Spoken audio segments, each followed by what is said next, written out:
ਵਾਹਿਗੁਰੂ ਜੀ ਕਾ ਖਾਲਸਾ ਵਾਹਿਗੁਰੂ ਜੀ ਕੀ ਫਤਿਹ। ਅਸਲਾਮ ਵਾਲੇਕਮ ਆਦਾਬ ਅਰਜ਼ ਮੈਂ ਤੁਹਾਡੀ ਹੋਸਟ ਨੀਲਮ ਕੌਰ। ਮੈਂ ਟੀਵੀ 84 ਸਾਰੇ ਦਰਸ਼ਕਾਂ ਤੇ ਸਰੋਤਿਆਂ ਨੂੰ ਜੀ ਆਇਆਂ ਕਹਿੰਦੀ ਹਾਂ ਪ੍ਰੋਗਰਾਮ ਸੱਚੋ ਸੱਚ ਵਿੱਚ, ਜਿਹੜੇ ਇਸ ਪ੍ਰੋਗਰਾਮ ਨਾਲ ਦੇਸ਼ਾਂ ਵਿਦੇਸ਼ਾਂ ਤੋਂ ਜੁੜ ਚੁੱਕੇ ਨੇ। ਖਾਲਸਾ ਅਫੇਅਰ ਸੈਂਟਰ ਦੇ ਸੰਚਾਲਕ ਡਾਕਟਰ ਅਮਰਜੀਤ ਸਿੰਘ ਜੀ ਸਟੂਡੀਓ 'ਚ ਮੇਰੇ ਨਾਲ ਸ਼ਾਮਿਲ ਨੇ। ਉਹਨਾਂ ਨਾਲ ਗੱਲਬਾਤ ਕਰਕੇ ਅੱਜ ਦੇ ਇਸ਼ੂਜ਼ ਪਰ ਉਹਨਾਂ ਤੋਂ ਉਹਨਾਂ ਦਾ ਤਜਜ਼ੀਆ ਜਾਣਦੇ ਹਾਂ। ਜੀ ਡਾਕਟਰ ਸਾਹਿਬ, ਵਾਹਿਗੁਰੂ ਜੀ ਕਾ ਖਾਲਸਾ ਵਾਹਿਗੁਰੂ ਜੀ ਕੀ ਫਤਿਹ। हाँ जी नीलम कौर जी, ਤੁਹਾਨੂੰ ਵੀ ਤੇ ਦੁਨੀਆ ਭਰ 'ਚ ਬੈਠੇ ਸਾਡੇ ਬਹੁਤ ਹੀ ਪਿਆਰੇ, ਸੋਹਣੇ, ਸਿਆਣੇ, ਸੁਨੱਖੇ ਟੀਵੀ 84 ਦੇ ਵਿਊਅਰਸ ਨੂੰ ਵੀ ਵਾਹਿਗੁਰੂ ਜੀ ਕਾ ਖਾਲਸਾ ਵਾਹਿਗੁਰੂ ਜੀ ਕੀ ਫਤਿਹ। ਸਾਡੇ ਬਹੁਤ ਹੀ ਪਿਆਰੇ ਮੁਸਲਮਾਨ ਭੈਣਾਂ ਭਰਾਵਾਂ ਨੂੰ ਅਸਲਾਮ ਅਲੈਕਮ। ਗੰਗਾ ਜਮਨੀ ਤਹਿਜ਼ੀਬ ਦੇ ਹਿੰਦੂ ਤਵੀਆਂ ਨੂੰ ਨਮੋ ਨਮੇ ਤੇ ਹੋਰ ਸਭ ਵੀਰਾਂ ਭੈਣਾਂ ਨੂੰ ਆਦਾਬ। ਜੀ ਡਾਕਟਰ ਸਾਹਿਬ, ਜੀ ਆਇਆਂ ਨੂੰ ਪ੍ਰੋਗਰਾਮ ਸੱਚੋ ਸੱਚ ਵਿੱਚ। ਬਹੁਤ ਸ਼ੁਕਰੀਆ ਜੀ ਡਾਕਟਰ ਸਾਹਿਬ, ਅੱਜ 14 ਮਈ 2026 31 ਵਿਸਾਖ ਨਾਨਕਸ਼ਾਹੀ ਸੰਮਤ 558 ਦਾ ਦਿਨ ਹੈ ਤੇ ਡਾਕਟਰ ਸਾਹਿਬ ਪ੍ਰੋਗਰਾਮ ਸ਼ੁਰੂ ਕਰਨ ਤੋਂ ਪਹਿਲਾਂ ਅਸੀਂ ਪ੍ਰਦਰਸ਼ਕਾਂ ਤੇ ਸਰੋਤਿਆਂ ਨੂੰ ਹਮੇਸ਼ਾ ਤਰ੍ਹਾਂ ਦੱਸ ਰਹੀ ਵਿਊਅਰਸ, ਜੇ ਤੁਸੀਂ ਹੱਕ ਸੱਚ ਇਨਸਾਫ ਤੇ ਪੈਰਾ ਦਿੰਦਾ ਇੱਕੋ ਇੱਕ ਚੈਨਲ ਟੀਵੀ 84 ਨੂੰ ਦੇਖਣਾ ਚਾਹੁੰਦੇ ਹੋ ਤਾਂ ਤੁਸੀਂ ਦੇਖ ਸਕਦੇ ਹੋ ਸਪੈਕਟਰਮ ਕੇਬਲ, ਆਰਸੀਐਨ ਕੇਬਲ, ਪਲਕਮ ਕੈਨੇਡਾ, ਰੋਕੂ, ਚਾਤੂ ਬਾਕਸ, ਸ਼ਾਵਾ, ਫੇਸਬੁੱਕ ਟੀਵੀ 84 ਦੀ ਐਪ ਰਾਹੀਂ online streaming and IP box ਤੇ ਤੁਸੀਂ ਟੀਵੀ 84 ਨੂੰ ਦੇਖ ਸਕਦੇ ਹੋ। ਵਿਊਅਰਸ, ਜੇ ਤੁਸੀਂ ਟੀਵੀ 84 ਜਾਂ ਪ੍ਰੋਗਰਾਮ ਸੱਚੋ ਸੱਚ ਨਾਲ ਫੇਸਬੁੱਕ ਰਾਹੀਂ ਜੁੜੇ ਹੋ ਤਾਂ ਇਸ ਨੂੰ ਵੱਧ ਤੋਂ ਵੱਧ ਲਾਈਕ ਕਰੋ ਤੇ ਸ਼ੇਅਰ ਕਰੋ ਅਤੇ ਨਾਲ ਹੀ YouTube ਤੇ ਸਬਸਕ੍ਰਾਈਬ ਵੀ ਕਰੋ। ਇਹ ਵੀ ਦੱਸ ਦਿਓ ਕਿ ਤੁਸੀਂ ਟੀਵੀ 84 ਦੀ ਐਪ ਨੂੰ ਐਂਡਰੋਇਡ ਐਂਡ ਐਪ ਸਟੋਰ ਤੇ ਡਾਊਨਲੋਡ ਕਰਕੇ ਜੋ ਟੀਵੀ 84 ਦੀ ਲਾਈਵ ਸਟ੍ਰੀਮ ਹੈ ਇਸ ਨੂੰ ਤੁਸੀਂ 24 ਆਵਰਸ ਦੇਖ ਸਕਦੇ ਹੋ। ਸੋ ਵਿਊਅਰਸ, ਪ੍ਰੋਗਰਾਮ ਦੀ ਸ਼ੁਰੂਆਤ ਕਰਨ ਜਾ ਰਹੇ ਹਾਂ ਅੱਜ ਦੀ ਸਪਾਂਸਰਸ਼ਿਪ ਦੇ ਵਾਲੇ ਨਾਲ ਕਿ ਅੱਜ ਦੇ ਪ੍ਰੋਗਰਾਮ ਸੱਚੋ ਸੱਚ ਨੂੰ ਸਪਾਂਸਰ ਕੀਤਾ ਗਿਆ ਫਲੋਰ ਪਾਰਕ ਨਿਊਯਾਰਕ ਤੋਂ ਪ੍ਰੀਤਿੰਦਰ ਸਿੰਘ ਜੀ ਵੱਲੋਂ। ਸੋ ਉਹਨਾਂ ਨੇ ਟੀਵੀ 84 ਦੀ ਸ਼ਲਾਘਾ ਕੀਤੀ ਹੈ ਔਰ ਖਾਲਸਾ ਦੀ ਪ੍ਰਾਪਤੀ ਦੀ ਅਰਦਾਸ ਕੀਤੀ ਹੈ। ਸੋ ਅੱਜ ਦੀ ਸਪਾਂਸਰਸ਼ਿਪ ਲਈ ਅਸੀਂ ਸਰਦਾਰ ਪ੍ਰੀਤਿੰਦਰ ਸਿੰਘ ਜੀ ਦਾ ਤਹਿ ਦਿਲ ਤੋਂ ਧੰਨਵਾਦ ਕਰਦੇ ਹਾਂ ਔਰ ਤੁਹਾਨੂੰ ਵੀ ਅਪੀਲ ਤੇ ਬੇਨਤੀ ਕਰਦੇ ਹਾਂ ਕਿ ਤੁਸੀਂ ਪ੍ਰੋਗਰਾਮ ਸੱਚੋ ਸੱਚ ਨੂੰ ਵੱਧ ਤੋਂ ਵੱਧ ਸਪਾਂਸਰ ਕਰੋ। ਸਪਾਂਸਰਸ਼ਿਪ ਲਈ ਤਾਂ ਸਾਨੂੰ ਕਾਲ ਕਰ ਸਕਦੇ ਸਾਡੇ ਫੋਨ ਨੰਬਰ ਤੇ 5166191984, ਸੇਮ ਨੰਬਰ ਤੇ WhatsApp ਕਰ ਸਕਦੇ ਹੋ। ਤੁਸੀਂ ਸਾਨੂੰ ਈਮੇਲ ਵੀ ਕਰ ਸਕਦੇ info@tv84.tv ਤੇ। ਸੋ ਵੀਰਸ, ਪਹਿਲੇ ਸਮੇਂ ਦੇ ਵਿੱਚ ਆਪਾਂ ਗੱਲਬਾਤ ਕਰਨ ਜਾ ਰਹੇ ਹਾਂ ਕੈਨੇਡਾ ਦੇ ਹਵਾਲੇ ਨਾਲ ਕਿ ਪਿਛਲੇ ਕੁਝ ਸਮੇਂ ਤੋਂ ਕੈਨੇਡਾ ਦੇ ਅਲਬਰਟਾ ਸੂਬੇ ਵੱਲੋਂ ਰੈਫਰੈਂਡਮ ਰਾਹੀਂ ਕੈਨੇਡਾ ਤੋਂ ਵੱਖ ਹੋਣ ਦੀ ਪਟੀਸ਼ਨ ਮੁਹਿੰਮ ਚਲਾਈ ਜਾ ਰਹੀ ਸੀ ਔਰ 3 ਲੱਖ ਦੇ ਕਰੀਬ ਲੋਕਾਂ ਨੇ ਇਸ ਤੇ ਸਾਈਨ ਕੀਤੇ ਸਨ ਔਰ ਅਲਬਰਟਾ ਦੀ ਇੱਕ ਜੱਜ ਵੱਲੋਂ ਵੱਖਵਾਦੀ ਦੀ ਮੁਹਿੰਮ ਨੂੰ ਇਸ ਬਿਨਾਂ ਤੇ ਰੱਦ ਕਰ ਦਿੱਤਾ ਗਿਆ ਕਿਉਂਕਿ ਇਸ ਮੁਹਿੰਮ ਲਈ 19ਵੀਂ ਸਦੀ ਵਿੱਚ ਮੂਲ ਨਿਵਾਸੀਆਂ ਨਾਲ ਜੋ ਕੀਤਾ ਗਿਆ ਉਹਨਾਂ ਮੂਲ ਨਿਵਾਸੀਆਂ ਨੂੰ ਭਰੋਸੇ ਵਿੱਚ ਨਹੀਂ ਲਿਆ ਗਿਆ। ਸੋ ਇਸ ਬਾਰੇ ਆਪਾਂ ਗੱਲਬਾਤ ਕਰਨ ਜਾ ਰਹੇ ਹਾਂ। ਸੋ ਅਸੀਂ ਚਾਹਾਂਗੇ ਕਿ ਤੁਸੀਂ ਇਸੇ ਤਰ੍ਹਾਂ ਬਣੇ ਰਹਿਣਾ। ਦੇਖਣ ਸੁਣਨ ਲਈ ਤੁਹਾਡਾ ਸਭ ਦਾ ਬਹੁਤ ਬਹੁਤ ਧੰਨਵਾਦ। ਜੀ ਡਾਕਟਰ ਸਾਹਿਬ, ਕੀ ਵਿਚਾਰਾਂ ਨੇ? ਸਭ ਤੋਂ ਪਹਿਲਾਂ ਤਾਂ ਅੱਜ ਦੇ ਪ੍ਰੋਗਰਾਮ ਨੂੰ ਸਪਾਂਸਰ ਕਰਨ ਲਈ ਅਸੀਂ ਫਲੋਰਲ ਪਾਰਕ ਨਿਊਯਾਰਕ ਤੋਂ ਵੀਰ ਪ੍ਰੀਤਿੰਦਰ ਸਿੰਘ ਉਹਨਾਂ ਦਾ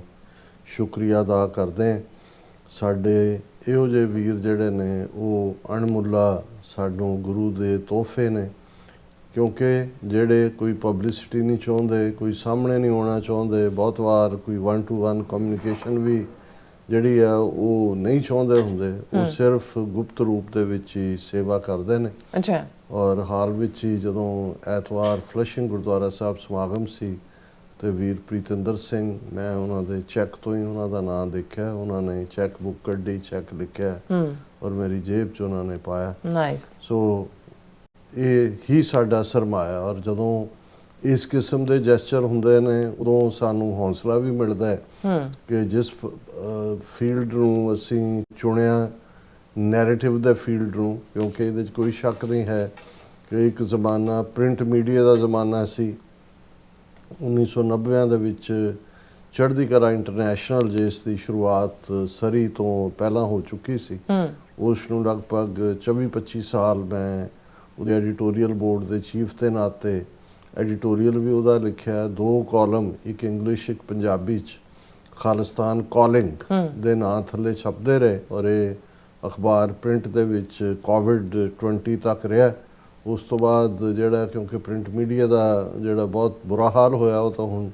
ਵੱਡੇ ਵੱਡੇ ਅਮਰੀਕਾ ਦੇ ਅਖਬਾਰ ਵੀ ਇੱਕ ਅੱਧੇ ਨੂੰ ਛੱਡ ਕੇ ਵਾਲ ਸਟਰੀਟ ਜਰਨਲ ਨੂੰ ਸਭ ਘਾਟੇ ਦੇ ਵਿੱਚ ਹੀ ਨੇ, ਉਹਦਾ ਪ੍ਰਿੰਟ ਐਡੀਸ਼ਨ ਬੰਦ ਹੋਇਆ। ਇਸੇ ਪੀਰੀਅਡ 'ਚ ਰੇਡੀਓ ਵੇਵਸ ਰਾਹੀਂ ਜਿਵੇਂ ਅੱਜ ਦੀ ਆਵਾਜ਼ ਪ੍ਰੋਗਰਾਮ ਪਿਛਲੇ ਆਲਮੋਸਟ 29 ਸਾਲ ਤੋਂ ਹਰ ਬੁੱਧਵਾਰ ਮੇਰਾ ਜਿਹੜਾ ਇੰਟਰਵਿਊ ਭਾਈ ਸੁਖਦੇਵ ਸਿੰਘ ਗਿੱਲ ਕਰਦੇ ਨੇ, ਔਰ 2012 ਤੱਕ ਪਹੁੰਚਦੇ ਹਾਂ, ਜਿਵੇਂ ਅਸੀਂ ਅਕਸਰ ਰਿਮਾਈਂਡ ਕਰਵਾਉਂਦੇ ਹਾਂ, ਔਰ ਕੁਝ ਚੀਜ਼ਾਂ ਰਿਪੀਟ ਇਸ ਲਈ ਵੀ ਕੀਤੀਆਂ ਜਾਂਦੀਆਂ ਕਿ ਜਿਹੜੇ ਸਾਡੇ ਨਵੇਂ ਵੀਰ ਭੈਣਾਂ ਜੁੜਦੇ ਨੇ ਉਹਨਾਂ ਨੂੰ ਵੀ ਪਤਾ ਹੋਏ ਕਿ ਭਾਈ ਜਿਹੜੀ ਚੀਜ਼ ਦੇ ਉੱਤੇ ਅੱਜ ਆ ਕੇ ਖਲੋਤੇ ਆ ਆਲਮੋਸਟ 14 ਸਾਲ ਬਾਅਦ, ਉਸ ਦੇ ਲਈ ਕਿੰਨੀ ਸਟਰਗਲ ਕਰਨੀ ਪਈ ਹੈ, ਔਰ ਉਹ ਸਟਰਗਲ ਬਰਾਬਰ ਜਾਰੀ ਹੈ। ਔਰ ਅਸੀਂ ਇਹ ਆਸ ਕਰਦੇ ਹਾਂ ਕਿ ਜਿੱਥੇ ਭਾਰਤੀ ਹਕੂਮਤ ਦੇ ਇੰਨੇ ਰਿਸੋਰਸ ਨੇ, ਹੁਣ ਇਹ ਨਹੀਂ ਹੈ ਕਿ ਵੀ ਭਾਰਤ ਦੇ ਵਿੱਚ ਉਹਨਾਂ ਨੇ ਸਾਡਾ ਚੈਨਲ ਹੀ ਬਲੌਕ ਕੀਤਾ ਹੈ, ਈਵਨ ਜਿਹੜੇ ਕੁਝ ਲੋਕਲ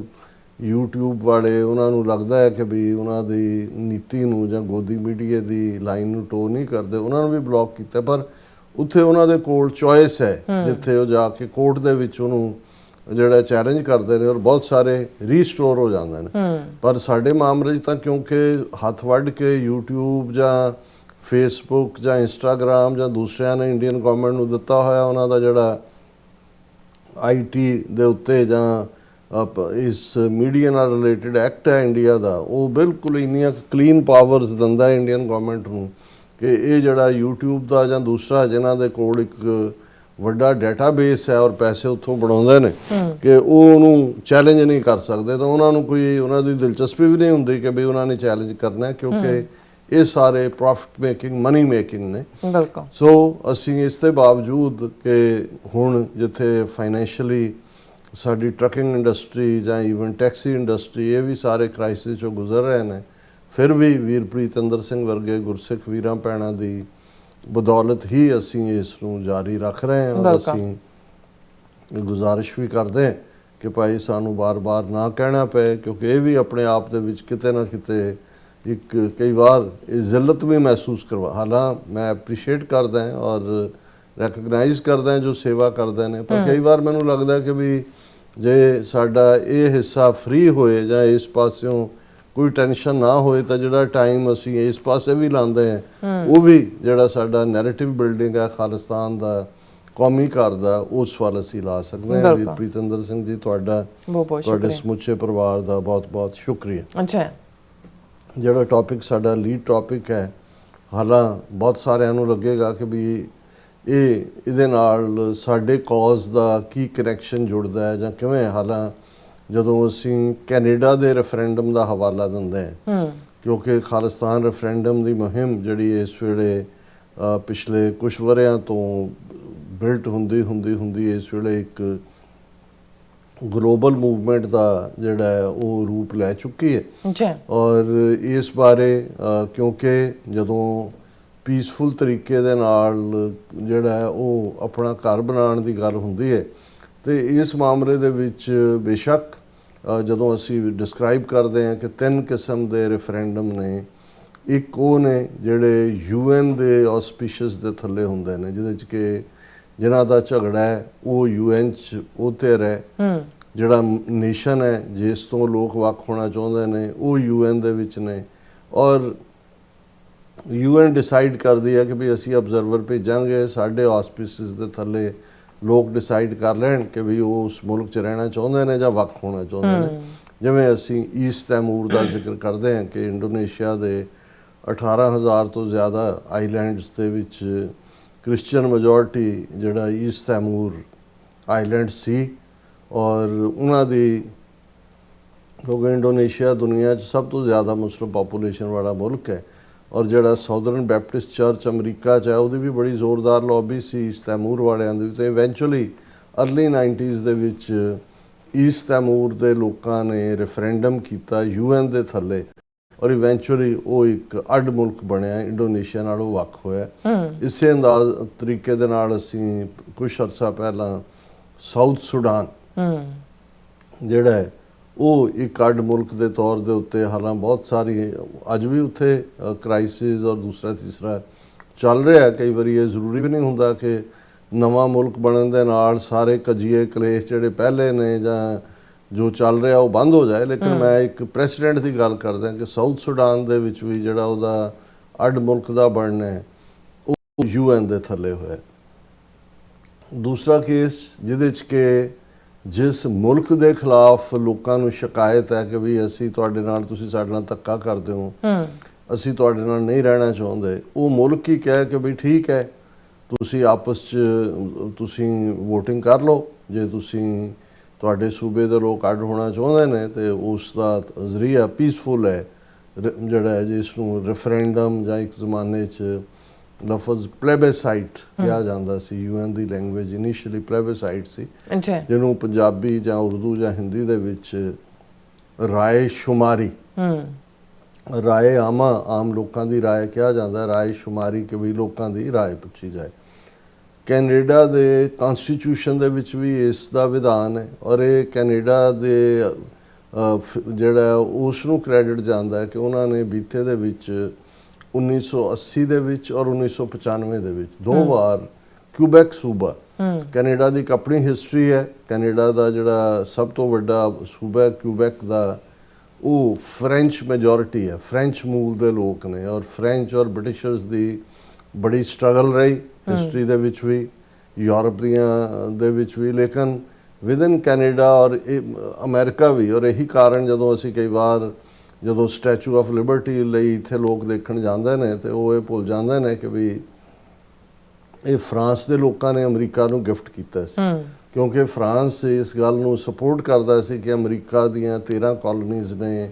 ਜਦੋਂ ਬ੍ਰਿਟਿਸ਼ਰਸ ਦੇ ਖਿਲਾਫ ਰਿਬੈਲੀਅਨ ਦੀ ਆਵਾਜ਼ ਚੁੱਕੀ, ਲੜੇ ਔਰ ਫ੍ਰੈਂਚ ਨੇ ਜਿਹੜਾ ਨਾ ਸਿਰਫ ਮਦਦ ਕੀਤੀ ਹਰ ਪੱਖ ਨਾਲ, ਇੱਕ ਫ੍ਰੈਂਚ ਜਿਹੜਾ ਬੰਦਾ ਹੈ ਬੜਾ ਪ੍ਰੋਮੀਨੈਂਟ ਜਿਹਦੇ ਨਾਂ ਦੇ ਉੱਤੇ ਅੱਜ ਵੀ ਜਿਹੜਾ ਸਾਡਾ ਵਾਈਟ ਹਾਊਸ ਹੈ DC 'ਚ, ਉਹਦੇ ਸਾਹਮਣੇ ਜਿਹੜਾ ਪਾਰਕ ਹੈ ਉਹਦਾ ਨਾਮ ਲਫੈਤ ਪਾਰਕ ਹੈ। ਸੋ ਇਹ ਮਿਸਟਰ ਲਫੈਤ ਫ੍ਰੈਂਚ ਓਰੀਜਨ ਦਾ ਸੀ, ਇਹ ਲੜਿਆ ਵੀ ਅਮਰੀਕਾ ਦੇ ਲਈ ਔਰ ਬਾਅਦ ਦੇ ਵਿੱਚ ਇਨ ਪਾਰਟਸ ਜਿਹੜਾ ਸਟੈਚੂ ਆਫ ਲਿਬਰਟੀ ਫਰਾਂਸ ਦੇ ਲੋਕਾਂ ਨੇ ਗਿਫਟ ਕੀਤਾ। ਸੋ ਕਿਉਂਕਿ ਬ੍ਰਿਟਿਸ਼ਰਸ ਦੇ ਖਿਲਾਫ ਸੀ ਔਰ ਅਮਰੀਕਾ ਨੇ ਫਰੀडम ਤਾਂ ਕਿਸੇ ਹੋਰ ਤੋਂ ਨਹੀਂ, ਬ੍ਰਿਟਿਸ਼ਰਸ ਤੋਂ ਹੀ ਲਈ ਸੀ। ਸੋ ਇਸੇ ਜਿਹੜਾ ਈਵਨ ਕੈਨੇਡਾ ਦੇ ਵਿੱਚ ਵੀ ਕਿਹਦੀ ਡੋਮੀਨੈਂਸ ਹੋਏ, ਬ੍ਰਿਟਿਸ਼ ਮੂਲ ਦੇ ਲੋਕ ਔਰ ਫ੍ਰੈਂਚ ਕਾਫੀ ਦੇਰ ਇਹਨਾਂ ਦੇ ਲੜਾਈਆਂ ਟਕਰਾਅ ਔਰ ਦੂਜੇ ਤੀਜੇ ਰਿਹਾ। ਇਵੈਂਚੁਅਲੀ ਬ੍ਰਿਟਿਸ਼ ਕੈਨੇਡਾ ਬਣਿਆ, ਬ੍ਰਿਟਿਸ਼ ਕਾਲੋਨੀ ਬਣਿਆ, ਲੇਕਿਨ ਕਿਊਬੈਕ ਦੇ ਲੋਕ ਜਿਹੜੇ ਨੇ ਉਹਨਾਂ ਨੇ ਦੋ ਵਾਰ ਇਸ ਦੇ ਉੱਤੇ ਰੈਫਰੈਂਡਮ ਕੀਤਾ, 1980 'ਚ ਵੀ ਕਿ 1995 'ਚ ਵੀ। ਅੱਛਾ, ਇਹ ਵੱਖਰੀ ਕਹਾਣੀ ਹੈ ਕਿ ਕੁਝ ਪਰਸੈਂਟ 2 ਜਾਂ 3% ਦੇ ਨਾਲ ਮੈਜੋਰਿਟੀ ਨੇ ਕੈਨੇਡਾ ਦੇ ਨਾਲ ਰਹਿਣ ਦਾ ਹੀ ਫੈਸਲਾ ਕੀਤਾ, ਲੇਕਿਨ ਇਸ ਦਾ ਮਤਲਬ ਇਹ ਨਹੀਂ ਹੈ ਕਿ ਬਈ ਉਹ ਦੁਬਾਰਾ ਨਹੀਂ ਕਰ ਸਕਦੇ ਰੈਫਰੈਂਡਮ। ਔਰ ਅੱਜ ਵੀ ਕੈਨੇਡਾ ਦੀ ਪ੍ਰੋਮੀਨੈਂਟ ਆਪੋਜੀਸ਼ਨ ਪਾਰਟੀਆਂ, ਜਦੋਂ ਅਸੀਂ ਬਹੁਤ ਵਾਰੀ ਕੰਜ਼ਰਵੇਟਿਵ ਜਾਂ ਲਿਬਰਲ ਜਾਂ NDP ਦਾ ਜ਼ਿਕਰ ਕਰਦੇ ਹਾਂ, ਇੱਕ ਪਾਵਰਫੁਲ ਪਾਰਟੀ ਜਿਹੜੀ ਹੈ ਜਿਹਨੂੰ ਬਲੌਕ ਕਿਊਬੇਕੋਇਸ ਕਹਿੰਦੇ ਨੇ, ਕਿਊਬੈਕ ਦੇ ਹੈ ਉਹਨਾਂ ਦੀ ਬਲੌਕ ਕਿਊਬੇਕੋਇਸ, ਜਿਨ੍ਹਾਂ ਦਾ ਏਜੰਡਾ ਸੈਪਰੇਟਿਸਟ ਹੈ, ਜਿਹੜੇ ਅੱਡ ਹੋਣਾ ਚਾਹੁੰਦੇ ਨੇ। ਔਰ ਜਦੋਂ ਵੀ ਉਹਨਾਂ ਨੂੰ ਲੱਗਾ ਵੀ ਫਿਊਚਰ ਦੇ ਵਿੱਚ ਅਗੇਨ ਕੋਈ ਜਿਹੜੀ ਹੈ ਉਹ ਉਹਨਾਂ ਦੇ ਹੱਕ ਦੇ ਵਿੱਚ ਹਵਾ ਬਣ ਰਹੀ ਹੈ, ਉਹ ਫਿਰ ਉਹਨੂੰ ਫੋਰਸ ਕਰਨੀ। ਪਰ ਪਿਛਲੇ ਪੀਰੀਅਡ ਦੇ ਵਿੱਚ ਔਰ ਇਹ ਇੱਕ ਪ੍ਰੈਸੀਡੈਂਟ ਰਿਹਾ ਜਿਹਨੂੰ ਅਸੀਂ ਅਕਸਰ ਕੋਟ ਕਰਦੇ ਹਾਂ, ਔਰ ਫਿਰ ਇਸੇ ਲਾਈਨ ਦੇ ਉੱਤੇ ਈਵਨ ਬ੍ਰਿਟਨ ਨੇ ਵੀ ਆਪਣੇ ਸਕਾਟਲੈਂਡ ਸੂਬੇ ਦੇ ਵਿੱਚ 2016-17 ਦੇ ਉਸ ਪੀਰੀਅਡ ਦੇ ਵਿੱਚ,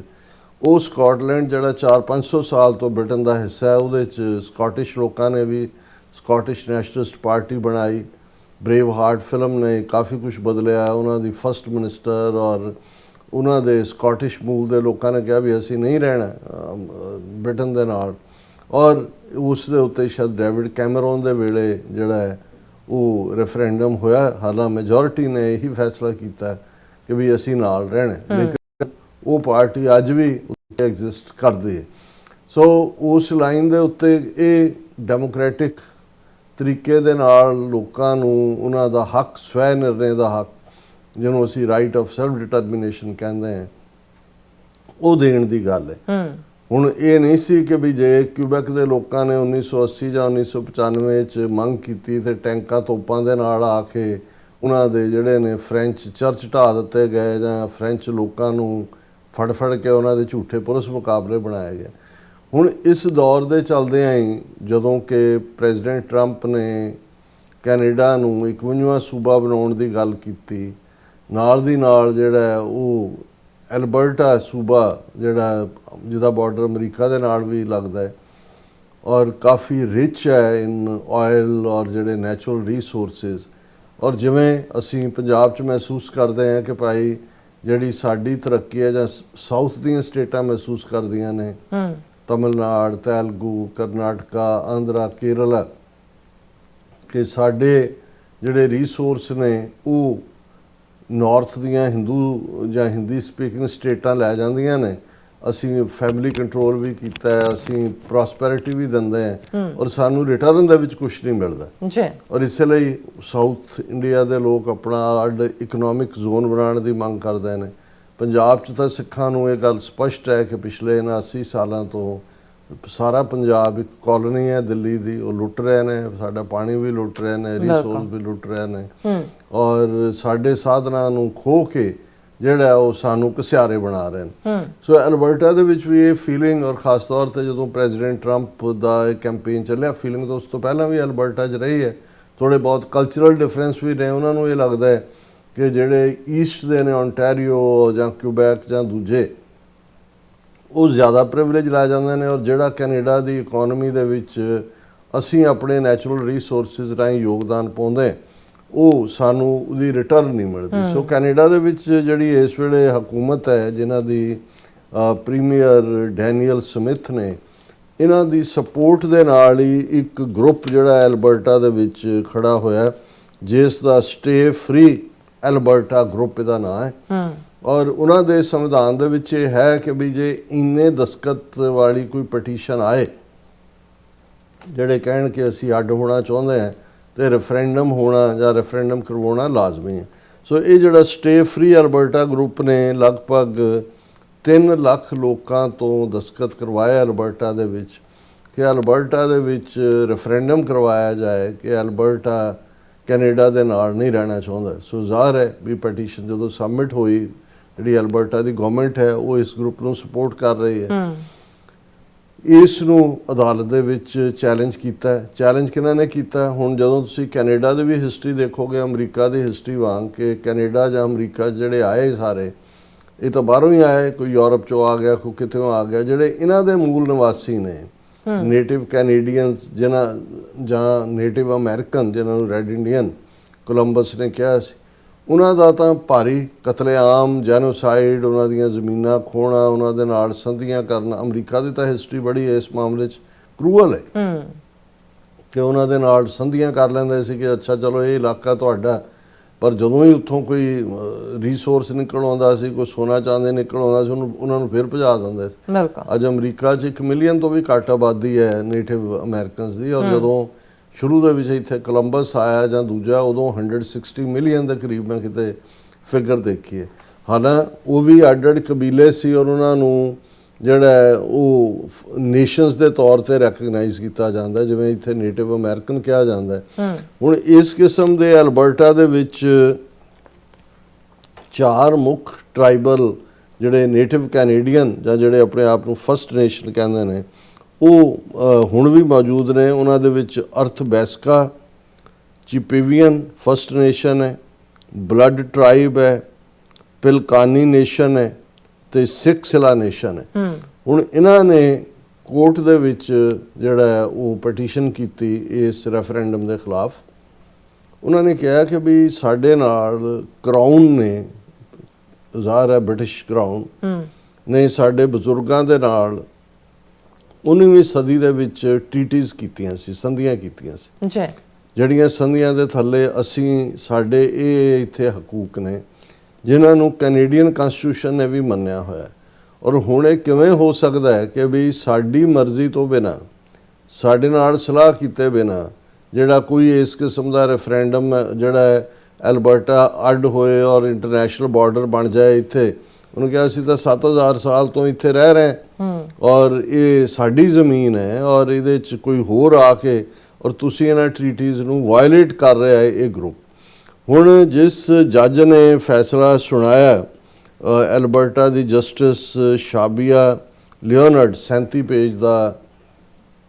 ਇਹ ਫੈਸਲਾ ਹੈ। ਉਹਨਾਂ ਨੇ ਜਿਹੜੇ ਫਸਟ ਨੇਸ਼ਨ ਨੇ 4, ਇਹਨਾਂ ਦੇ ਹੱਕ ਦੇ ਵਿੱਚ ਫੈਸਲਾ ਸੁਣਾਇਆ। ਉਹਨਾਂ ਨੇ ਕਿਹਾ ਕਿ ਭਾਈ ਨਹੀਂ, ਇਹ ਕਿਉਂਕਿ ਇਹਨਾਂ ਨੂੰ ਕੰਸਲਟ ਨਹੀਂ ਕੀਤਾ ਗਿਆ, ਇਸ ਲਈ ਜਿਹੜਾ ਭਾਵੇਂ 3 ਲੱਖ, ਉਹਨੇ ਕਿਹਾ ਵੀ ਅਜੇ ਅਸੀਂ ਇਵਨ ਇਹ ਵੈਰੀਫਾਈ ਵੀ ਨਹੀਂ ਕੀਤਾ ਹੈ ਵੀ ਜਿਹੜੇ 3 ਲੱਖ ਦਸਤਖਤਾਂ ਵਾਲੀ ਪਟੀਸ਼ਨ ਹੈ ਉਹ ਦਸਤਖਤ ਕਿੰਨੇ ਕੁ ਜੈਨੂਨ ਨੇ। ਹੁੰਦਾ ਤਾਂ ਕਈ ਵਾਰੀ ਇਹ ਹੈ ਨਾ, ਤੁਸੀਂ ਨਾਂ ਭਰੀ ਜਾਂਦੇ ਹੋ, ਪਰ ਉਹਨਾਂ ਨੇ ਕਿਹਾ ਵੀ ਮੁੱਢਲੇ ਤੌਰ ਦੇ ਉੱਤੇ ਜਿਹੜੀ 4 ਨੇਸ਼ਨਸ ਨੇ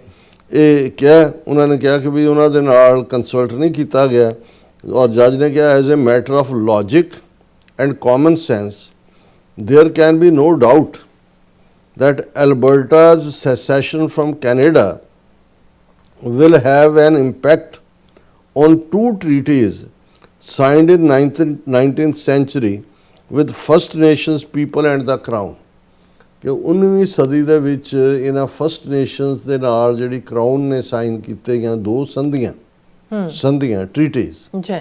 ਉਹ ਪ੍ਰਭਾਵਿਤ ਹੋਣਗੀਆਂ ਔਰ ਇਸ ਲਈ ਉਹਨਾਂ ਨੇ ਕਿਹਾ ਕਿ ਭਾਈ ਜਿਹੜੀ ਹੈ ਅਸੀਂ ਇਸ ਸਾਰੇ ਨੂੰ ਜਿਹੜਾ ਅਲਾਉ ਨਹੀਂ ਕਰਦੇ। ਹਾਲਾਂਕਿ ਜਿਹੜੀ ਸਿਟਿੰਗ ਗਵਰਨਮੈਂਟ ਹੈ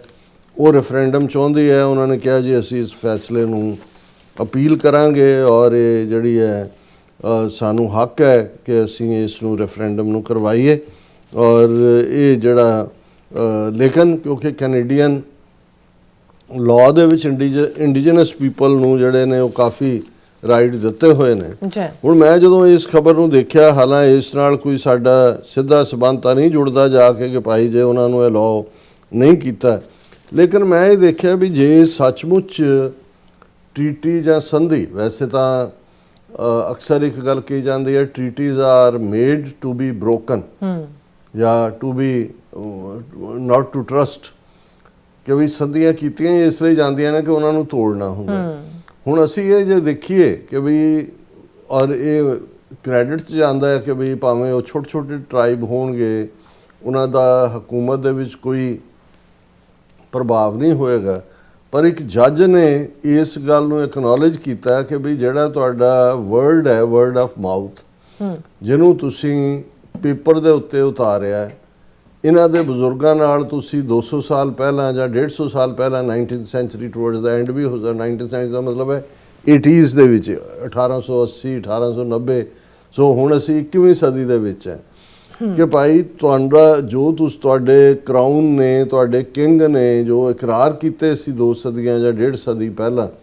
ਉਸ ਦਾ ਦੇ ਉੱਤੇ ਪਹਿਰਾ ਦੇਣਾ ਬਣਦਾ। ਬਿਲਕੁਲ। ਹੁਣ ਤੁਸੀਂ ਨਜ਼ਰ ਮਾਰੋ ਕਿ ਵੀ ਇਹੀ ਕਰਾਊਨ ਹੈ ਜਿਨ੍ਹਾਂ ਨੇ ਜਦੋਂ ਅੰਮ੍ਰਿਤਸਰ ਦੀ ਟ੍ਰੀਟੀ ਤੋਂ ਪਹਿਲਾਂ ਸਿੱਖਾਂ ਦੇ ਨਾਲ ਟ੍ਰੀਟੀ ਕੀਤੀ, ਫਸਟ ਐਂਗਲੋ ਸਿੱਖ ਵਾਰ ਤੋਂ ਬਾਅਦ, ਜਿਹਦੇ 'ਚ ਕਿ ਉਹਨਾਂ ਨੇ ਦਲੀਪ ਸਿੰਘ ਨੂੰ ਇੱਕ ਮਾਈਨਰ ਦੇ ਤੌਰ ਤੇ, ਕਿ ਜੀ ਉਹ ਮਾਈਨਰ ਸੀ ਅਜੇ ਤਾਂ ਐਡਲਟ ਨਹੀਂ ਸੀ, ਉਹ ਆ ਕੇ ਗਾਰਡੀਅਨ ਬਣ ਗਏ। ਫਿਰ ਕਿਹਾ ਜੀ ਕਿ ਜਦੋਂ ਇਹ ਮੇਜਰ ਹੋਏਗਾ, ਐਡਲਟ ਹੋਏਗਾ, ਇਸ ਨੂੰ ਮਹਾਰਾਜੇ ਤਾਂ ਉਹਨੂੰ ਅਨੌਇੰਟ ਕਰਤਾ 5 ਸਾਲ ਦੀ ਉਮਰ ਦੇ ਵਿੱਚ, ਲੇਕਿਨ ਉਹਨੂੰ ਤਾਂ ਜਿਉਂ ਹੀ ਉਹਨਾਂ ਨੇ ਸੈਕੰਡ ਐਂਗਲੋ ਸਿੱਖ ਵਾਰ ਖੁਦ ਕਰਵਾਈ, ਇਹਦੇ ਹਿਸਟੋਰੀਕਲ ਪ੍ਰੂਫ ਨੇ ਕਿ ਕਿਵੇਂ ਉਹਨਾਂ ਨੇ ਜਿਹੜਾ ਉਹ ਸਾਰਾ ਇਨਸਾਈਟ ਕੀਤਾ ਮੁਲਤਾਨ ਦਾ ਔਰ ਦੂਜਾ, ਔਰ ਕਿਵੇਂ ਸਾਰਿਆਂ ਨੂੰ, ਔਰ ਬਾਅਦ 'ਚ ਉਹਨੂੰ ਨਾ ਸਿਰਫ ਪੰਜਾਬ 'ਚੋਂ ਕੱਢ ਦਿੱਤਾ ਮਹਾਰਾਜੇ ਨੂੰ, ਇੱਕ ਯਤੀਮ ਬੱਚੇ ਨੂੰ ਕਿਵੇਂ ਉਹਨਾਂ ਨੇ ਈਸਾਈ ਬਣਾਇਆ, ਵਿਲਾਇਤ ਲੈ ਗਏ, ਕਦੇ ਪੰਜਾਬ ਆਉਣ ਨਹੀਂ ਦਿੱਤਾ, ਔਰ ਉਹ ਜਿਹੜੀ ਸਾਰੀ ਟ੍ਰੀਟੀ ਸੀ ਜਿਹੜੀ ਉਹਦਾ ਮੇਜਰ ਹੋਣ ਵਾਲੀ ਜਾਂ ਉਸ ਦਾ ਜਿਹਦੇ ਹਾਫਿਜ਼ ਜਾਂ ਗਾਰਡੀਅਨ ਬਣ ਕੇ ਬੈਠੇ ਸੀ, ਉਹਨੂੰ ਕਿਵੇਂ ਵਾਇਲੇਟ ਕੀਤਾ। ਇਹ ਕੋਈ ਬਹੁਤ ਪੁਰਾਣੀ ਗੱਲ ਨਹੀਂ ਹੈ, 1846 ਦੇ ਵਿੱਚ ਅਸੀਂ ਦੇਖਦੇ ਹਾਂ, ਇਹੀ 19ਵੀਂ ਸਦੀ ਦੀ ਗੱਲ ਹੈ। ਹੁਣ ਜਿਹੜਾ ਐਲਬਰਟਾ ਦੀ ਜੱਜ ਹੈ ਉਹ ਤਾਂ 19ਵੀਂ ਸਦੀ ਦੀ ਟ੍ਰੀਟੀ ਨੂੰ ਕਿ ਜੀ ਕਰਾਊਨ ਦੇ ਨਾਲ ਕੀਤੀ, ਉਹ ਵੀ ਟ੍ਰੀਟੀ ਜਿਹੜੀ ਆ ਉਹ ਬ੍ਰਿਟਿਸ਼ ਜਿਹੜਾ ਸੀ ਉਸ ਵੇਲੇ ਤੱਕ ਵਾਇਸਰਾਏ ਔਰ ਦੂਸਰੀ ਪ੍ਰੋਪਰ ਇੰਸਟੀਟਿਊਸ਼ਨਸ ਬਣ ਚੁੱਕੀਆਂ ਸੀ। ਹੁਣ ਅਸੀਂ ਇਹ ਟ੍ਰੀਟੀ ਦੀ ਗੱਲ ਹੀ ਕਰੀਏ ਤੇ ਫਿਰ ਤੁਸੀਂ ਅੱਜ ਦੇ ਹਾਕਮ ਜਿਨ੍ਹਾਂ ਨੇ ਸਾਨੂੰ ਜਿਹੜਾ ਉਹ ਗੁਲਾਮ ਬਣਾਇਆ ਹੋਇਆ, ਉਹਨਾਂ ਦੇ ਤੁਸੀਂ ਰੈਜ਼ੋਲੂਸ਼ਨਸ, ਉਹਨਾਂ ਦੀਆਂ ਸੰਧੀਆਂ, ਉਹਨਾਂ ਦੇ ਇਕਰਾਰਨਾਮੇ, ਉਹਨਾਂ ਦਾ ਉਹ ਸਾਰਾ ਪਾਠ ਦੇਖੋ। ਕੌਣ ਇਹਨਾਂ ਨੂੰ ਅਕਾਊਂਟੇਬਲ ਬਣਾਇਆ, ਕੌਣ ਇਹਨਾਂ ਨੂੰ ਜਿਹੜਾ ਉਹ ਜਵਾਬਦੇਹ ਬਣਾਏਗਾ। ਸੋ ਇਨ ਦਾ ਐਂਡ ਆਫ ਦਾ ਡੇ ਇਹ ਜਿਨ੍ਹਾਂ ਨੇ ਵੀ ਇਹ ਕਿਹਾ ਕਿ ਭਾਈ ਮਾਈਟ ਇਜ਼ ਰਾਈਟ, ਜਿਹਦੇ ਕੋਲ ਤਾਕਤ ਹੁੰਦੀ ਹੈ, ਕਾਨੂੰਨ ਤਾਂ ਉਹ ਲਿਖਦਾ ਹੈ। ਬਿਲਕੁਲ, ਇਹ ਠੀਕ ਹੈ ਵੀ ਇਸ ਦੇ ਨਾਲ ਉਹਨਾਂ ਲੋਕਾਂ ਨੂੰ ਰਾਹਤ ਮਿਲੀ ਕਿ ਭਾਈ ਚਲੋ ਕੋਈ ਨਾ ਕੋਈ, ਲੇਕਿਨ ਇਨ ਦਾ ਐਂਡ ਆਫ ਦਾ ਡੇ ਜਿਸ ਪਾਸੇ ਮੈਜੋਰਿਟੀ ਤੁਰਦੀ ਹੈ, ਜਿਨ੍ਹਾਂ ਦੇ ਕੋਲ ਪਾਵਰ ਆਉਂਦੀ ਹੈ, ਉਹ ਮਨ ਮਰਜ਼ੀਆਂ ਕਰਦੇ ਨੇ। ਸੋ ਅਸੀਂ ਇਹ ਹੋਪ ਕਰਦੇ ਹਾਂ ਕਿ ਭਾਈ ਕਦੇ, ਹੁਣ ਇਹ ਵੀ ਇੱਕ ਰੀਜ਼ਨ ਹੈ ਜਦੋਂ ਅਸੀਂ ਫਰੀडम ਆਫ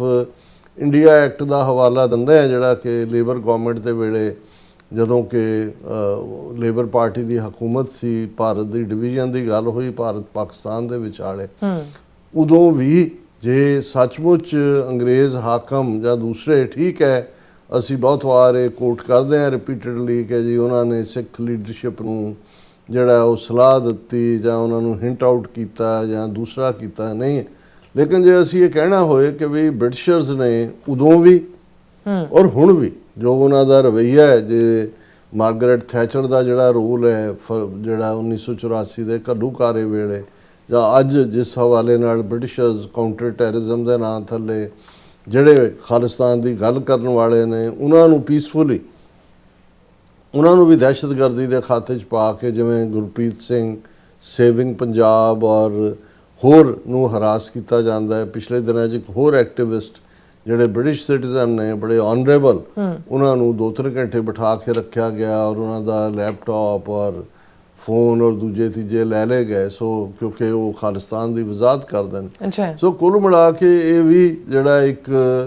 ਉਹ ਇੱਕ ਸਮੋਕ ਸਕਰੀਨ ਕਈ ਵਾਰ ਕ੍ਰੀਏਟ ਕੀਤੀ ਜਾਂਦੀ ਹੈ ਡੈਮੋਕ੍ਰੇਸੀ ਦੇ ਨਾਂ ਥੱਲੇ, ਫਰੀडम ਆਫ ਐਕਸਪ੍ਰੈਸ਼ਨ ਦੇ ਨਾਂ ਥੱਲੇ। ਈਵਨ UN ਦੀ ਇੱਕ ਰਿਪੋਰਟ ਕੱਲ੍ਹ ਆਈ ਹੈ ਜਿਹਦੇ 'ਚ ਉਹਨਾਂ ਨੇ ਕਿਹਾ ਵੀ ਇਹਨਾਂ ਪਿਛਲੇ 4-5 ਸਾਲਾਂ ਦੇ ਵਿੱਚ ਕੁੱਲ ਦੁਨੀਆ 'ਚ ਜਿਹੜੀ ਫਰੀडम ਆਫ ਐਕਸਪ੍ਰੈਸ਼ਨ ਹੈ ਉਹ 10% ਥੱਲੇ ਗਈ ਹੈ। ਤੁਹਾਡੇ ਸਾਰੇ ਜਿਹੜੇ ਆਵਾਜ਼ ਨੂੰ ਵੀ ਮਜ਼ਲ ਕੀਤਾ ਜਾ ਰਿਹਾ। ਅਸੀਂ ਤਾਂ ਦੇਖ ਰਹੇ ਹਾਂ ਸੋਸ਼ਲ ਮੀਡੀਆ ਬਾਰੇ ਕਿਹਾ ਜਾਂਦਾ ਸੀ ਕਿ ਇਹ ਜਿਹੜਾ ਕਾਮਨ ਮੈਨਸ ਟੂਲ ਵੀ ਹੈ ਉਹ ਆਪਣੀ ਗੱਲ ਕਰ ਸਕਦਾ। ਤੁਸੀਂ ਦੇਖੋ ਕਿਵੇਂ ਪਾਵਰਫੁਲ ਜਿਹੜਾ ਮਾਫੀਆ ਹੈ ਹਕੂਮਤਾਂ ਦੇ ਵਿੱਚ ਬੈਠਾ ਹੋਇਆ, ਉਹ ਤੁਹਾਨੂੰ ਬਲੌਕ ਕਰਦਾ ਤੁਹਾਡੀ ਆਵਾਜ਼ ਨੂੰ। ਉਹਨੂੰ ਅੱਗੋਂ ਮਜ਼ਲ ਕਰਨ ਦੇ ਲਈ ਕਿੰਨੇ ਹੋਰ ਫੇਕ ਅਕਾਊਂਟ ਜਿਹੜੇ ਨੇ ਉਹਨਾਂ ਦੇ ਥੱਲੇ ਉਹਨਾਂ ਦੇ ਪੀੜ ਲੋਕ ਬੈਠਦੇ ਨੇ ਔਰ ਉਹੀ ਜਿਹੜੀਆਂ ਕੰਪਨੀਆਂ ਦੇ ਮਾਲਕ ਨੇ ਉਹਨਾਂ ਦੇ ਨਾ ਉਹ ਉਸ ਕਿਸਮ ਦੇ ਟਵੀਟ ਨੂੰ ਹਟਾਉਂਦੇ ਨੇ, ਨਾ ਉਹਨਾਂ ਦੀਆਂ ਪੋਸਟ ਨੂੰ ਹਟਾਉਂਦੇ ਨੇ। ਸੋ ਕੁੱਲ ਮਿਲਾ ਕੇ ਇਹ ਠੀਕ ਹੈ ਕਿ ਭਾਈ ਅਸੀਂ ਜਿਹੜਾ ਉਹ ਕੋਈ ਡਿਸਅਪੁਆਇੰਟ ਨਹੀਂ ਹੋਣਾ ਚਾਹੁੰਦੇ ਜਾਂ ਨਹੀਂ ਹੁੰਦੇ, ਲੇਕਿਨ ਇੱਕ ਗੱਲ ਬੜੀ ਕਲੀਅਰ ਹੈ ਕਿ ਭਾਈ ਇਹ ਜਿਹੜੇ ਕਾਨੂੰਨ ਦੀ ਇੰਟਰਪ੍ਰੀਟੇਸ਼ਨ ਕੀ ਹੋਣੀ ਹੈ ਇਹ ਵੀ ਸੂਟੇਬਿਲਿਟੀ ਤੇ ਡਿਪੈਂਡ ਕਰਦਾ ਹੈ। UN ਜਨਰਲ ਅਸੈਂਬਲੀ ਹੈ, ਮਤੇ ਕਰਦੇ ਨੇ, ਉੱਤੇ ਵੀਟੋ ਵੀਲਡਿੰਗ ਮੈਂਬਰ ਬੈਠੇ ਹੋਏ ਨੇ, ਉਹਨੂੰ ਜਿੱਧਰ ਮਰਜ਼ੀ ਨੂੰ ਘੁਮਾ ਰਹੇ ਨੇ। ਜਦੋਂ ਉਹਨਾਂ ਨੇ ਮਾਰਨੇ ਨੇ ਲੋਕ, ਉਹਨੂੰ ਨੈਸ਼ਨਲ ਹਿੱਤ, ਰਾਸ਼ਟਰੀ ਹਿੱਤ ਦੇ ਥੱਲੇ ਹੁੰਦਾ ਹੈ। ਜਦੋਂ ਉਹਨਾਂ ਨੇ ਹਮਲਾ ਕਰਕੇ ਕਿਸੇ ਦੀ ਸੋਵਰਨਟੀ ਵਾਇਓਲੇਟ ਕੀਤੀ ਹੈ ਤਾਂ ਉਹਨੂੰ ਪ੍ਰੀਐਂਪਟ ਸਟ੍ਰਾਈਕ, ਨਵੇਂ ਲਫ਼ਜ਼ ਘੜੇ ਹੋਏ ਨੇ। ਔਰ ਇਸ ਵੇਲੇ ਜਿਹੜਾ ਖਾਸ ਤੌਰ ਤੇ ਜਿਹੜੀਆਂ ਮਾਈਨੋਰਟੀ ਕਮਿਊਨਿਟੀਜ਼ ਨੇ ਜਿਹੜੇ ਹੈਵੀ ਆਰਡਸ ਦੇ ਖਿਲਾਫ ਲੜ ਰਹੇ ਨੇ। ਹੁਣ ਇੰਡੀਆ ਜਿਹੜਾ ਡੈਮੋਕ੍ਰੇਸੀ ਦੇ ਨਾਂ ਥੱਲੇ ਹੁਣ ਤੱਕ ਵੀ ਆਪਣਾ ਸੌਦਾ ਵੇਚ ਰਿਹਾ ਹੈ, ਡੀਲਸ ਵੀ ਹੋ ਰਹੀਆਂ ਨੇ, ਹੁਣ ਬ੍ਰਿਕਸ ਦੀ ਮੀਟਿੰਗ ਵੀ ਹੋ ਰਹੀ ਹੈ ਔਰ ਜਿਹੜਾ ਉਹਨਾਂ ਦਾ ਜਗਲਰ ਹੈ ਮਦਾਰੀ, ਜਿਹੜਾ ਮਾਸ ਮਰਡਰਰ ਹੈ ਗੁਜਰਾਤ ਦੇ ਵਿੱਚ, ਉਹ ਯੂਰਪ ਦੇ ਮੁਲਕਾਂ 'ਚ ਘੁੰਮ ਰਿਹਾ। ਸੋ ਕਿੱਥੇ ਨੇ ਸਾਰੇ ਲਾਅ, ਵਾਰ ਕ੍ਰਿਮੀਨਲਸ ਔਰ ਵਾਰ ਕ੍ਰਾਈਮਸ ਔਰ ਸੈਕੰਡ ਵਰਲਡ ਵਾਰ ਦੇ ਵੇਲੇ ਜੋ ਕੁਛ ਯਹੂਦੀਆਂ ਨਾਲ, ਜਿਪਸੀਆਂ ਨਾਲ, ਦੂਸਰਿਆਂ ਦੇ ਨਾਲ ਹੋਇਆ, ਦੁਨੀਆ ਨੇ ਕਿਹਾ ਸੀ ਜੀ ਨੈਵਰ ਅਗੇਨ। ਅੱਜ ਉਹੀ ਉਹਨਾਂ ਦਾ ਜ਼ਾਇਨਿਸਟ ਦਾ ਮੁਲਕ ਇਜ਼ਰਾਈਲ, ਉਹ ਕੀ ਕਰ ਰਿਹਾ ਫਲਸਤੀਨੀਆਂ ਦੇ ਨਾਲ, ਗਜ਼ਾ ਦੇ ਲੋਕਾਂ ਨਾਲ, ਲੋਕਾਂ ਨੂੰ ਉਜਾੜਿਆ ਜਾ ਰਿਹਾ, ਅਪਰੂਟ ਕੀਤਾ ਜਾ ਰਿਹਾ। ਔਰ ਉਸੇ ਹੀ ਇਜ਼ਰਾਈਲ ਦਾ ਜਿਹੜਾ ਉਹ ਸਗਾ ਭਰਾ ਬਣਿਆ ਜਿਹੜਾ ਮੋਦੀ ਹੈ, ਉਹ ਕਸ਼ਮੀਰ ਦੇ ਵਿੱਚ ਕੀ ਕਰ ਰਿਹਾ, ਪੰਜਾਬ 'ਚ ਕੀ ਕਰ ਰਿਹਾ, ਮਨੀਪੁਰ 'ਚ ਕੀ ਹੋ ਰਿਹਾ, ਭਾਰਤ ਭਰ ਦੇ ਵਿੱਚ ਮਾਈਨੋਰਟੀਜ਼ ਨਾਲ ਕੀ ਹੋ ਰਿਹਾ, ਲੇਕਿਨ ਕਿਸੇ ਨੂੰ ਕੋਈ ਪਰਵਾਹ ਨਹੀਂ ਹੈ। ਸੋ ਇਨ ਦਾ ਐਂਡ ਆਫ ਦਾ ਡੇ ਅਸੀਂ ਇਹੀ ਕਹਿਣਾ ਚਾਹੁੰਦੇ ਹਾਂ ਕਿ ਭਾਈ ਸਾਡੇ ਗੁਰੂ ਨੇ ਸਾਨੂੰ ਸਿਖਾਇਆ ਹੋਇਆ ਕਿ ਕੋ ਕਿਸੇ ਕੋ ਰਾਜ ਨਾ ਦੇ ਹੈ ਜੋ ਲੈ ਹੈ ਨਿਜ ਬਲ ਸੇ ਲੈ ਹੈ। ਤੇ ਇਹਦੇ ਨਾਲ ਹੀ ਇਹ ਵੀ ਗੱਲ ਯਾਦ ਕਰਾਈ ਕਿ ਰਾਜ ਬਿਨਾ ਨਾ ਧਰਮ ਚਲੇ ਹੈ, ਧਰਮ ਬਿਨਾ ਸਭ ਦਲੇ ਮਲੇ ਹੈ। ਕਿ ਭਾਈ ਜੇ ਤੁਹਾਡੇ ਕੋਲ ਰਾਜ ਸ਼ਕਤੀ ਨਹੀਂ ਹੈ, ਪੋਲੀਟੀਕਲ ਪਾਵਰ ਨਹੀਂ ਹੈ, ਤੇ ਤੁਸੀਂ ਧਰਮ ਚੰਗੇ ਧਾਰਨ ਕਰਨ ਨੂੰ ਕਹਿੰਦੇ ਨੇ, ਸਰਬੱਤ ਦਾ ਭਲਾ ਹੈ, ਲੋਕਾਂ ਦੀ ਭਲਾਈ ਹੈ, ਉਹ ਵੀ ਤੁਸੀਂ ਕੁਝ ਨਹੀਂ ਕਰ ਸਕਦੇ। ਨਾ ਹੀ ਤੁਸੀਂ ਜਿਹੜਾ ਆਪਣੀ ਪੀਰੀ ਨੂੰ ਸੁਰੱਖਿਅਤ ਰੱਖ ਸਕਦੇ ਹੋ। ਤੇ ਜੇ ਧਰਮ ਨਹੀਂ ਹੋਏਗਾ, ਜਿਹੜਾ ਸਿਸਟਮ ਹੈ ਜਿਹਨਾਂ ਦੇ ਕੋਲ ਅੱਜ ਵੀ ਪਾਵਰ ਹੈ, ਉਹ ਹਰ ਇੱਕ ਦਾ ਦਲੇ ਬਲੇ ਦਾ ਮਤਲਬ ਹੈ ਕਿ ਡਿਸਟਰਕਸ਼ਨ ਆਫ ਐਵਰੀਬਡੀ, ਉਹਨੂੰ ਨੇਸਤੋ ਨਾਬੂਦ ਕਰਨਾ ਜਿਹੜੇ ਉਹਨਾਂ ਦੇ ਰਾਜ ਖਲੋਂਦੇ ਨੇ। ਸੋ ਇਹੀ ਮੈਸੇਜ ਗੁਰੂ ਦਾ ਹੈ, ਇਸ ਦੇ ਉੱਤੇ ਅਮਲ ਨਾ ਕਰੀਏ ਔਰ ਕੌਮੀ ਘਰ ਖਾਲਿਸਤਾਨ ਦੇ ਲਈ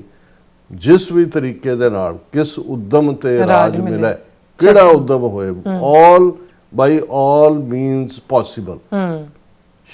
ਇਸ ਦੇ ਲਈ ਸੰਘਰਸ਼ੀਲ ਹੋਈਏ। ਜੀ ਡਾਕਟਰ ਸਾਹਿਬ ਤੁਹਾਡਾ ਬਹੁਤ ਬਹੁਤ ਸ਼ੁਕਰੀਆ। ਸਾਥ ਲੈਣ ਬ੍ਰੇਕ ਤੇ ਜਾਣ ਤੋਂ ਪਹਿਲਾਂ ਅਸੀਂ ਦਰਸ਼ਕਾਂ ਤੇ ਸਰੋਤਿਆਂ ਨੂੰ ਅਪੀਲ ਤੇ ਬੇਨਤੀ ਕਰਦੀ ਹੈ ਵਿਊਅਰਸ, ਜਿਸ ਤਰ੍ਹਾਂ ਕਿ ਤੁਸੀਂ ਜਾਣਦੇ ਹੋ ਕਿ TV84 ਇੱਕ ਪੰਥਕ ਚੈਨਲ ਹੈ। TV84 ਦੀ ਚੜ੍ਹਦੀ ਕਲਾ ਲਈ ਵੱਧ ਤੋਂ ਵੱਧ ਡੋਨੇਟ ਕਰੋ। ਡੋਨੇਟ ਕਰਨ ਲਈ ਸਾਡੀ ਵੈਬਸਾਈਟ TV84.tv ਤੇ ਜਾ ਕੇ ਪੇਪਲ ਦੀ ਵਰਤੋਂ ਕਰਕੇ ਵਨ ਟਾਈਮ ਡੋਨੇਟ ਕਰ ਸਕਦੇ ਹੋ, ਮੰਥਲੀ ਡੋਨੇਟ ਵੀ ਕਰ ਸਕਦੇ ਹੋ। ਤੁਸੀਂ TV84 ਦੇ ਨਾਮ ਤੇ ਚੈੱਕ ਬਣਾ ਕੇ ਸਾਨੂੰ ਮੇਲ ਵੀ ਕਰ ਸਕਦੇ ਹੋ ਸਾਡੇ ਇਸ ਪਤੇ ਤੇ 36-01 37th ਐਵਨਿਊ, ਲੌਂਗ ਆਈਲੈਂਡ ਸਿਟੀ, ਨਿਊਯਾਰਕ 11101 USA, ਜਾਂ ਫਿਰ ਤੁਸੀਂ ਸਾਨੂੰ ਫੋਨ ਰਾਹੀਂ ਵੀ ਸੰਪਰਕ ਕਰ ਸਕਦੇ ਹੋ 5166191984। ਤੁਸੀਂ ਸਾਨੂੰ ਈਮੇਲ ਵੀ ਕਰ ਸਕਦੇ ਹੋ info@tv84.tv ਤੇ। ਅਸੀਂ ਤੁਹਾਡੇ ਤਹਿ ਦਿਲ ਤੋਂ ਸ਼ੁਕਰਗੁਜ਼ਾਰ ਹੋਵਾਂਗੇ। ਸੋ ਲੈਣ ਬ੍ਰੇਕ ਵਿਊਅਰਸ, ਤੁਸੀਂ ਇਸ ਤਰ੍ਹਾਂ ਬਣੇ ਰਹਿਣਾ। ਮਿਲਦੇ ਆਫਟਰ ਦਿਸ ਸ਼ਾਰਟ ਬ੍ਰੇਕ।